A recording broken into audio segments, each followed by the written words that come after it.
Bonjour à tous, merci d'être fidèles à l'émission Pourquoi Padré. Aujourd'hui, cette question de Donald. Est-ce que le fait de ne pas communier pendant des mois, voire une année, signifie que l'on n'est pas en communion avec Dieu et que peut-être nos prières ne seraient pas exaucées? Donald, je suis un peu triste pour vous. Et en même temps, je ne sais pas très bien pourquoi vous ne pouvez pas communier. C'est peut-être parce que l'Église est trop loin de chez vous et qu'un prêtre, eh bien, c'est rare là où vous vivez. C'est vrai que on ne se rend pas bien compte qu'avoir la messe à côté de chez soi, c'est vraiment un luxe. C'est une grâce que tous les chrétiens n'ont pas sur cette terre. Ou alors, Donald, vous pensez que ce serait mieux de vous confesser avant de communier.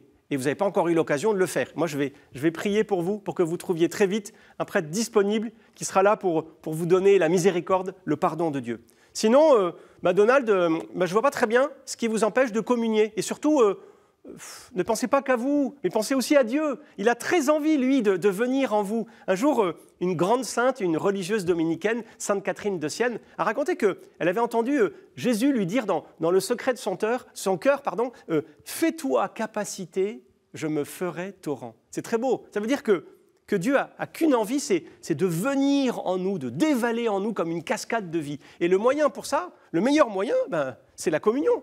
Justement, quand Jésus se fait remède, se fait nourriture pour nous. Parce que quand on est malade, on prend le médicament. Quand on a faim, on mange. Et pour notre âme, c'est pareil. Elle a besoin de force et elle recevra cette force dans la communion.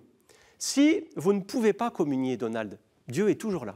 Il vous aime toujours. Pas d'inquiétude. Il entend toujours vos prières. Il connaît vos soucis, il connaît vos joies, il connaît vos souffrances. Donc, continuez de lui parler et surtout, demandez-lui de venir autrement. On appelle ça la communion spirituelle ou encore la communion de désir. C'est très beau, ça veut dire que plus on le désire, plus on lui demande de venir dans nos vies et plus il s'installe pour changer cette vie justement et puis la faire ressembler à la sienne. Comme ça, vous pourrez dire, comme Saint Paul, le grand Saint Paul, c'est plus moi qui vis, c'est le Christ qui vit en moi.